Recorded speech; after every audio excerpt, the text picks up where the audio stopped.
قل من رب السماوات السبع ورب العرش العظيم سيقولون لله قل أفلا تتقون قل من بيده ملكوت كل شيء وهو يجير ولا يجار عليه سيقولون لله وهو يجير ولا يجار عليه إن كنتم تعلمون سيقولون لله فقل أنى تسحرون قل لمن الأرض ومن فيها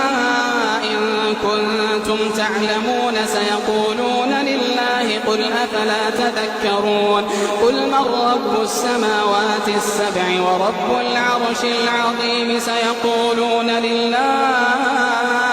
قل أفلا تتقون قل من بيده ملكوت كل شيء وهو يجير ولا يجار عليه إن كنتم